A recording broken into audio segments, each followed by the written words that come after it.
अरे रश्मि बेटा, आज नाश्ते में क्या बना रही है? बड़ी अच्छी खुशबू आ रही है। मेरी तो भूख दुगनी हो गई इस खुशबू से। मम्मी जी आज पाव भाजी बना रही हूँ सबके लिए। रोज रोज पराठे खाकर सब नाश्ते में बोर हो गए होंगे ना, मैंने सोचा आज कुछ अलग ही बनाती हूँ। अरे वाह भाभी, पाव भाजी ये मेरी फेवरेट है। मेरी भाजी में एक्स्ट्रा बटर डालना। और हाँ, मैं कच्ची प्याज भी लूंगी। भाभी आप ना वर्ल्ड की बेस्ट भाभी हो। हाँ दीदी, मुझे पता है आपको भाजी कितनी पसंद है। मैं बिल्कुल आपकी वाली फेवरेट भाजी बनाऊंगी। रश्मि बेटा, तो हम सबकी पसंद नापसंद का कितना ख्याल रखती है। तेरे जैसी बहू पाकर तो भाग ही खुल गए। अरे मम्मी जी, ऐसे कुछ भी नहीं है। ये तो हर बहू अपने घर के लिए करती है। आप लोग जब खाकर खुश होते हैं ना, तो बस मेरी मेहनत सफल हो जाती है। भाभी मेरे टिफिन में भी आज पाव भाजी ही डाल देना। हाँ हाँ दीदी, डाल दूंगी। अब आप जाकर जल्दी से कॉलेज के लिए तैयार हो जाइए, तब तक मैं नाश्ता टेबल पर लगा देती हूँ। पूजा तैयार होने गई। रश्मि ने पाव भाजी बनाकर टेबल पर लगा दी। थोड़ी ही देर में सभी नाश्ता करने आ चुके थे। रश्मि ने सबके लिए नाश्ता लगाया। अरे वाह बेटा, क्या नाश्ता बनाया। तुम्हारे अंदर तो साक्षात माँ अन्नपूर्णा का वास है जैसे। ये बात बिल्कुल सही कही पापा आपने। पर एक बात है, सुबह के नाश्ते में जो स्वाद होता है, वैसा खाना रश्मि रात को नहीं बना पाती। खाना तो अच्छा ही बना देती हूँ, पर आपको अच्छा नहीं लगता। पता नहीं कितनी ही मेहनत कर लो आपके लिए, रात के खाने में कुछ न कुछ कसर रह ही जाती है। अरे भाभी कहाँ खो गई? मुझे पाव दीजिए, कब से मांग रही हूँ। हाँ हाँ दीदी, लीजिए ना। बेटा आदर्श की बातों को ज्यादा दिल पर मत लगा। इसे तो आदत है कुछ न कुछ नुक्स निकालने की। नहीं मम्मी, ऐसी कोई बात नहीं है। रश्मि तुम्हारे हाथों में तो जादू है भाई। अच्छा अच्छा, खूब समझती हूँ मैं। अब मुझे चने के झाड़ पर चढ़ाया जा रहा है। कहना क्या है आपको, सीधे सीधे कह दीजिए ना। देखो वो क्या है ना रश्मि, आज राजमा चावल खाने का बहुत मन कर रहा है, तो रात के खाने में राजमा चावल बना लेना। और हाँ, साथ में सलाद और पापड़ भी बनाना। ठीक है, बना दूंगी। भाभी कुछ मीठा भी जरूर बनाइएगा, आज तो मीठे की क्रेविंग हो रही है। लो, सबकी फरमाइश शुरू हो गई। रश्मि बेटा, ये मसालेदार खाना मैं और तेरे पापा जी तो नहीं खा पाएंगे। हमारे लिए काम करना, खूब सारी हरी सब्जियां डालकर मूंग दाल की खिचड़ी बना देना। हम रात को वही खाएंगे। खिचड़ी बहुत हल्की रहती है, मुझे आजकल ज्यादा भारी खाना पचता ही नहीं है।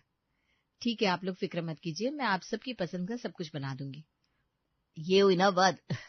अच्छा रश्मि, अभी मैं चलता हूँ, रात को मेरे राजमा चावल रेडी रखना। भैया मुझे भी कॉलेज ड्रॉप कर दीजिए ना, मुझे लेट हो रहा है। अच्छा ठीक है, चलो जल्दी करो, मैं गाड़ी निकालता हूँ, तुम बाहर आ जाओ। इस तरह फरमाइश करके आदर्श और पूजा चले गए। सावित्री और धर्मपाल भी नाश्ता करके अपने कमरे में चले गए। रश्मि घर के कामों में जुट गई। उसने घर के सारे काम खत्म किए और फिर लग गई रात का खाना तैयार करने में। आदर्श ने इतने प्यार से कहा है मुझे राजमा चावल बनाने के लिए। आज देखना, ऐसे राजमा चावल बनाऊंगी कि सब उंगलियां चाटते रह जाएंगे। अरे हाँ, मीठा भी तो बनाना है। एक काम करती हूँ, कुल्फी बना देती हूँ। गर्मी के मौसम में ठंडी ठंडी कुल्फी सबको अच्छी लगेगी। पूजा दीदी तो खुश हो जाएगी। रश्मि बड़े ही प्यार से रात का खाना बना रही थी, तभी नीलम का फोन आया। हेलो रश्मि, क्या कर रही है यार? अरे कुछ नहीं नीलम, बस रात का खाना तैयार कर रही हूँ। इतनी भी क्या हड़बड़ी है? रात का खाना बाद में बना लेना, चल ना शॉपिंग चलते हैं। अरे क्या बात करी, शॉपिंग और वो भी अचानक? रश्मि वो क्या है ना, अभी अभी मैंने पेपर में ऐड देखा, चौक के पास जो मॉल है उसमें सेल लगी है, पूरे 50% ऑफ है हर चीज पर। मैंने सोचा क्यों ना इसका फायदा उठाया जाए। बात तो सही है यार, इतने अच्छे डिस्काउंट में तो बहुत सारी चीजें लेकर रख सकते हैं। तो फिर चलना, देर किस बात की। मैंने ज्योति और रेखा से भी कह दिया। देख हमारे पतियों को तो आने में अभी टाइम है, अभी तो शाम के 4 ही बजे हैं, 6 बजे पहले कोई आएगा नहीं घर पर। और 2 घंटे में हम भी आ जाएंगे क्योंकि मॉल ज्यादा दूर नहीं है। अरे नहीं नहीं, तुम लोग जाओ, मेरा नहीं हो पाएगा क्योंकि मुझे आज स्पेशल डिनर बनाना है।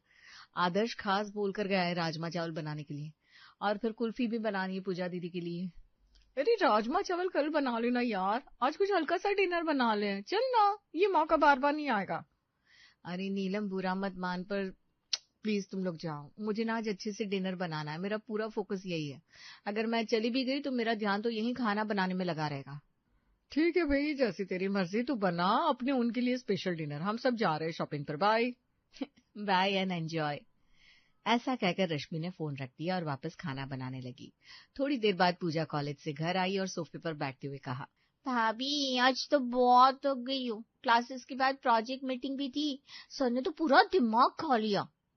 अरे बेटा, इतनी टेंशन मत लिया कर, थकान से चेहरे की चमक चली जाती है। मम्मी चमक तो वैसे भी प्रोजेक्ट्स ने छीन लिए, इतना प्रेशर है पूछो मत। लीजिए पूजा दीदी, पहले थोड़ा जूस पी लीजिए, एनर्जी मिल जाएगी। वाह भाभी, आप ही तो मेरी लाइफ सेवर हो, थैंक यू। अरे पूजा बेटा, तेरी पढ़ाई को देखकर हमें अपने जमाने की याद आ जाती है। लेकिन एक बात है, उस वक्त इतना स्ट्रेस नहीं था, हम तो आराम से पढ़ते भी थे और मस्ती भी करते थे। पापा, आपके जमाने में न तो सोशल मीडिया था, न प्रोजेक्ट प्रेजेंटेशन, अब तो हर वक्त रेस लगी रहती है। अभी बातें चल रही थी कि तभी आदर्श आता है। अरे भाई, क्या मस्त गपशप हो रही है, मुझे भी तो बताओ कोई। कुछ नहीं बेटा, पूजा अपने कॉलेज की टेंशन बता रही थी, कितना प्रेशर है पढ़ाई का बेचारी पर। हाँ माँ, वो तो है, अब पहले जैसी बात कहाँ। पर इस जमाने की एक अच्छी बात भी है कि स्टूडेंट पढ़ाई के साथ साथ बहुत कुछ सीख जाते हैं। ये बात आपने बिल्कुल सही कही आदर्श। पूजा दीदी, मन लगाकर पढ़िए और हमारा नाम रोशन कीजिए। हाँ, वैसे ना मुझे बड़ी भूख लगी है, रश्मि जरा चाय बना दो ना, और मैं नुक्कड़ वाले लखन हलवाई से कचौड़ियाँ लेकर आता हूँ। अरे कचौड़ी क्यों? मैं चाय के साथ थोड़े नमकीन और बिस्किट दे देती हूँ, खा लीजिए। अरे रश्मि, बिस्किट वगैरह से कुछ नहीं होगा, देखो कितना अच्छा मौसम हो गया है, भूख भी लगी है, ऊपर से लखन हलवाई की कचौड़ी, हाय हाय हाय, सोच कर ही मुंह में पानी आ रहा है। भैया, मेरे लिए भी 2 कचौड़ी लाना, उसकी कचौड़ियाँ तो पूरे मोहल्ले में फेमस है। क्या स्वाद है उसकी कचौड़ियों का, और ऊपर से वो जो तिखी तिखी चटनी देता है ना, कमाल की चटनी होती है। बेटा, हमारे लिए भी ले आना, तेरे पापा तो वैसे भी चटोरे टाइप के, इन्हें तो बस मौका चाहिए। सही कहा, डॉक्टर ने मुझे तला भुना मसालेदार खाने के लिए मना किया है, पर क्या करूं, लखन की कचौड़ी देखकर कंट्रोल नहीं होता। बस बस, मैं बिल्कुल समझ गया, सबके लिए लेकर आता हूँ कचौड़ियाँ। आदर्श बाहर निकलता है और थोड़ी देर बाद गर्मा गर्म कचौड़ियों का पैकेट लेकर लौट आता है। लो जी, स्पेशल चटपटी कचौड़ियाँ हाजिर है। हाँ तो चाय भी रेडी है। वाह भाभी, क्या टीम वर्क है, भैया कचौड़ी और आप चाय, मजा आ गया। अरे यही तो परिवार का आनंद है बेटा। सब एक साथ बैठ गए, गर्मा गर्म कचौड़ियाँ, साथ में रश्मि की बनी चाय, सब ने जमकर नाश्ता किया और फिर आराम करने लगे। रात को 9 बजे रश्मि ने टेबल पर डिनर लगा दिया। सब लोग डिनर करने आ जाइए, डिनर लगा दिया है। अरे इतनी भी क्या हड़बड़ी थी, थोड़ी देर में लगा देती डिनर। रात के 9 बज रहे हैं, खाने का टाइम हो गया है, अब नहीं तो क्या आधी रात को डिनर करेंगे? चलिए सब बैठिए और डिनर कीजिए। रश्मि के कहने पर सब खाने बैठ तो गए, पर किसी के पेट में खाना खाने की जगह ही नहीं थी, क्योंकि सबने शाम का नाश्ता स्वाद स्वाद में ज्यादा ही खा लिया था। क्या हुआ, आप लोग सब खा क्यों नहीं रहे? मैंने कितने प्यार से आप लोगों के लिए खाना बनाया है। हाँ बेटा, खा रहे हैं, मुझे ना बस थोड़ी सी खिचड़ी दे दे। वो क्या है ना, अगर थोड़ा भी ज्यादा खा लिया तो रात भर बाथरूम के चक्कर लगाने पड़ेंगे। हाँ रश्मि बेटा, इन्हें तो कुछ हल्का सा और थोड़ा सा ही देना, वरना रात भर खुद परेशान होंगे और मुझे भी परेशान करेंगे। तो एक काम कर, एक ही प्लेट लगा दे खिचड़ी, उसमें मैं और तेरे पापा जी खा लेंगे। मम्मी जी, अगर खाना नहीं था तो पहले मना कर देते ना, इस तरह तो ये खाना वेस्ट जाएगा। खिचड़ी तो मैंने बस आपके और पापा जी के लिए ही बनाई है। अरे पर मुझे कौन सा पहले से पता था कितना खाना है, तू बिना बहू कैसी बातें करती है। अब रश्मि ने कुछ नहीं कहा और चुपचाप एक प्लेट में ही सावित्री और धर्मपाल की खिचड़ी लगा दी। तभी आदर्श ने कहा, भाई मेरा तो हो गया, बस इतना ही खाने की जगह पेट में थी, और डिनर तो वैसे भी हल्का करना चाहिए, क्यों है ना। अरे पर आपने ही तो बड़े शौक से राजमा चावल बनवाए थे, और अब बस 2 चम्मच खाना खाकर उठ गया। क्या हुआ, अच्छा नहीं बना क्या? रश्मि, खाना तो ठीक ठाक ही बना है, पर जो स्वाद तुम्हारे सुबह के नाश्ते में होता है ना, वो बात इस डिनर में नहीं है। भाभी, एक्चुअली कचौड़ियाँ इतनी टेस्टी थी, मैंने कुछ ज्यादा ही खा ली। अब अगर थोड़ा भी खाऊंगी ना तो पेट फट जाएगा खाने से। ठीक है दीदी, पर मैंने आपकी फेवरेट कुल्फी बनाई है, वो तो खा लीजिए। मैं आप सबके लिए अभी लेकर आती हूँ कुल्फी। गर्मी के मौसम में कुल्फी बहुत अच्छी लगेगी। सॉरी भाभी, पर अभी तो मैं कुछ नहीं खा सकती, बहुत नींद आ रही है। एक्चुअली सोने, गुड नाइट। हाँ रश्मि, मैं तो वैसे भी मीठा नहीं खाता, तो मैं भी कुल्फी नहीं खाऊंगा। मम्मी और पापा को डायबिटीज है, वो भी मीठा नहीं खाएंगे। मतलब कोई कुल्फी चखेगा तक नहीं? अब बेटा क्या कर सकते हैं, किसी के पेट में जगह ही नहीं बची। एक काम कर, इसे फ्रिज में रख दे, कल सुबह गली मोहल्ले के बच्चों में बांट देना। चलो मैं भी चलो सोने, गुड नाइट। और इस तरह सबने बस 2-2 चम्मच खाना खाया और उठकर अपने अपने रूम में सोने चले गए। रश्मि को बहुत बुरा लग रहा था। एक तो पूरा दिन मेहनत करके मैंने सबके लिए इतने प्यार से खाना बनाया, यहाँ तक कि नीलम को शॉपिंग के लिए भी मना कर दिया, और इन लोगों ने खाना खाया भी नहीं। बल्कि मुझे ही कह दिया कि रात का खाना मैं अच्छा नहीं बनाती। ये लोग ऐसा करते हैं हर बार। ये शाम का नाश्ता ना मुझे बड़ा महंगा पड़ता है। कुछ तो सोचना ही पड़ेगा। रश्मि खुद में बड़बड़ाती हुई अपने कमरे में गई और सो गई। अगले दिन सुबह सभी नाश्ता कर रहे थे, तभी आदर्श ने कहा, रश्मि, आलू के पराठे लाजवाब है। आज एक काम करना, रात के खाने में कढ़ी पकौड़े बना लेना, और हाँ, हरी चटनी बनाना मत भूलना। बड़े दिन हो गए तुम्हारे हाथ की पकौड़ी वाली कढ़ी खाए। हाँ बेटा, कढ़ी तो मुझे भी बहुत पसंद है, थोड़ा ज्यादा ही बना लेना। आज रात का खाना तो जमकर खाएंगे। हाँ भाभी, मजा आएगा। साथ में ना थोड़े चावल भी बना लेना। अच्छा, बोल तो ऐसे रहे जैसे सब कितना ही खाएंगे। मुझे पता है ना, डिनर में 2-2 चम्मच खाना खाकर उठ जाएंगे। ऐसी बात नहीं है रश्मि, आज तो पक्का कढ़ी पकौड़े खाएंगे।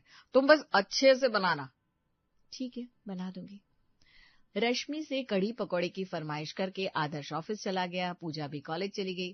घर का सारा काम खत्म करने के बाद रश्मि ने अपनी मम्मी को फोन लगाया। हेलो मम्मी, कैसी हैं आप? मैं तो ठीक हूँ बेटा, पर लगता है तू ठीक नहीं है। ऐसी बुझी बुझी सी क्यों लग रही है? कुछ नहीं मम्मी, बस थोड़ा मन खराब है। मन खराब है? पर क्या हुआ, बता तो सही। किसी ने कुछ कहा क्या तुझसे? नहीं मम्मी, दरअसल बात यह है कि आदर्श और घर के बाकी लोग रोज मुझसे रात के खाने में अलग अलग फरमाइशें तो करते हैं, पर जब मैं इतनी मेहनत से खाना तैयार कर लेती हूँ तो बस थोड़ा बहुत खाकर उठ जाते हैं। पूछने पर कहते हैं कि मैं रात का खाना उतना अच्छा नहीं बनाती जितना सुबह बनाती हूँ। अरे, ये क्या बात हुई भला? पर ये लोग ऐसा करते क्यों है? मम्मी, शाम को ही इतना सब नाश्ता कर लेते ना, किसी के पेट में जगह ही नहीं बचती। कभी बाहर से कचौड़ियां आ जाती है, कभी समोसे, कभी चाट, कोई ना कोई नाश्ता रोज आ ही जाता है। फिर जब मैं रात को स्पेशल डिनर बनाती हूँ तो सब बस 2-2 चम्मच खाकर उठ जाते हैं। मुझे बहुत बुरा लगता है, पर यहाँ ये रोज का हो गया है। हाँ बेटा, बुरा लगने वाली बात तो है, पर तेरे उदास होकर बैठने से कुछ नहीं बदलेगा, बल्कि तुझे कुछ सोचकर इस प्रॉब्लम का हल निकालना होगा। मम्मी, मुझे तो कुछ समझ में नहीं आ रहा। अब देखो ना, आज भी आदर्श पकौड़े वाली कढ़ी की फरमाइश करके गए, पर सच कहूं तो मेरा अब बनाने का मन ही नहीं कर रहा। देख बेटा, तू अगर साफ मन से कुछ सोचेगी तो प्रॉब्लम का सोल्यूशन जरूर निकलेगा। हम सबकी प्रॉब्लम ही यही है कि हम प्रॉब्लम के बारे में बार बार सोचते हैं, पर सोल्यूशन के बारे में ज्यादा नहीं सोचते। ठीक है मम्मी, मैं कुछ आइडिया सोचती हूँ और इसका सोल्यूशन निकालती हूँ। आपसे बात करके बहुत अच्छा लगा। बहुत हिम्मत मिलती है मुझे आपसे बात करके। अरे बेटा, जब तेरा जी चाहे बात कर लिया कर। अच्छा, अब रखती हूँ फोन। ठीक है मम्मी, बाय। करुणा ने फोन रख दिया। करुणा के फोन रखने के बाद रश्मि सोचने लगी, करूँ तो क्या करूँ जिससे मेरे घर वाले भी खुश हो और मेरा दिल भी ना टूटे बार बार। आइडिया, ये आइडिया मुझे पहले क्यों नहीं आया? आज तो मैं अच्छे से डिनर बनाऊंगी। कढ़ी पकौड़े खाना है ना इनको, बड़े प्यार से सारा खाना बनाऊंगी और बहुत टेस्टी वाला। चल रश्मि, लग जा खाने की तैयारी में। रश्मि के दिमाग में अब कोई प्लान काम कर रहा था। वो खुशी खुशी उठी और खाना बनाने में लग गई। जल्दी से उसे सारा खाना बना लिया। शाम के 5 बजे थे, तभी पूजा और आदर्श घर आया। आज तो पूरा दिन क्लासेस और लैब में निकल गया, बस अब थोड़ी भूख लग रही है। सही कह रही हो पूजा, मुझे भी भूख लग रही है। दिन भर की भाग दौड़ के बाद जब घर आता हूँ तो लगता है अब चाय के साथ कुछ गर्मा गर्म खाया जाए। एक काम करना पूजा, तो बाहर जाकर उस सामने वाले ठेले से मोमोज लेकर आना। उसके मोमोज लाजवाब होते हैं। हाँ भैया, उस तीखी लाल चटनी के साथ तो मजा ही आ जाता है। मैं अब भी लेकर आती हूँ। अरे मैं भी खाऊंगा मोमोज, मेरे लिए भी एक प्लेट लेकर आना। ला, शुरू हो गई इनकी चटोरापंती। इतना सुनते ही रश्मि जल्दी से किचन से बाहर आती है। अरे अरे, बाहर से क्यों मंगवाना, खाना तो मैंने बना ही लिया है, आप लोग अभी खा लीजिए। क्या अभी? अरे अभी तो शाम के बस 5 बजे है, इतनी जल्दी डिनर कौन करता है? आदर्श जी, आपने बड़े मन से कहा था ना आज कढ़ी पकौड़े खाने का मन है। मैंने सोचा अभी ही खिला देती हूँ आप सबको गर्मा गर्म कढ़ी पकौड़े, वरना तो फिर आपका वही हाल होगा। रात को पेट भरा हुआ लगेगा और खाना बस 2 निवाले खाकर छोड़ देंगे। इसीलिए सब फ्रेश फ्रेश बनाकर रखा है, चलिए खा लीजिए। भाभी, खुशबू तो वाकई कमाल की है, लगता है सच में बहुत टेस्टी बना है। मैं भी यही सोच रही थी, किचन से इतनी खुशबू आ रही है कि भूख और बढ़ गई। चलो तो फिर आज कढ़ी का आनंद लेते हैं, मोमोज बाद में खा लेंगे। रश्मि ने झटपट सबके लिए प्लेट लगा दी। किसी के लिए गर्मा गर्म कढ़ी चावल, किसी के लिए रोटी, साथ में सलाद और पापड़ भी। वाह रश्मि, आज तो मजा आ गया। सच में ये ना असली स्वाद है। आज तुमने खाना अच्छा बनाया है। खाना तो मैं रोज ही अच्छा बनाती हूँ, पर आप सबका पेट भरा होता है और गलती मेरे खाने की निकाली जाती है। भाभी, अपना गजब कर दिया। ऐसे कढ़ी पकौड़े मैंने कभी खाए ही नहीं। बेटा तूने बिल्कुल घर का माहौल बदल दिया, सबकी फरमाइश पूरी कर दी। थोड़ी और कढ़ी देना मुझे। हाँ भाई, आज तो मन कर रहा है बस खाता ही जाओ। रश्मि बेटा, रोज ऐसा ही खाना बनाया कर। जी पापा जी, अब आज के बाद आप सबको खाना ऐसे ही स्वाद लगेगा। सब मजे से खाते गए और साथ साथ तारीफ करते गए। रश्मि की आंखों में भी चमक लौट आई। पर रश्मि, तुमने जो रात के लिए खाना बनाया था वो हमें अभी खिला दिया, रात को फिर क्या खिलाओगे? रात को वैसे भी आप लोगों का खाना खाने का मन नहीं करता, रोज खाना वेस्ट हो जाता है, तो फिर आप लोग दूध, फ्रूट्स या हल्का फुल्का ले लीजिएगा। असली डिनर तो अब हो ही गया। सब हंस पड़ते हैं। भाभी अब ना सच में कमाल हो। उस दिन के बाद से यही रश्मि की आदत बन गई। वो सारा डिनर शाम को ही सबको खिला देती और रात को हल्का फुल्का रखती। अब उसका खाना सब शौक से खाते और हर रोज उसकी भर भर के तारीफ करते थे।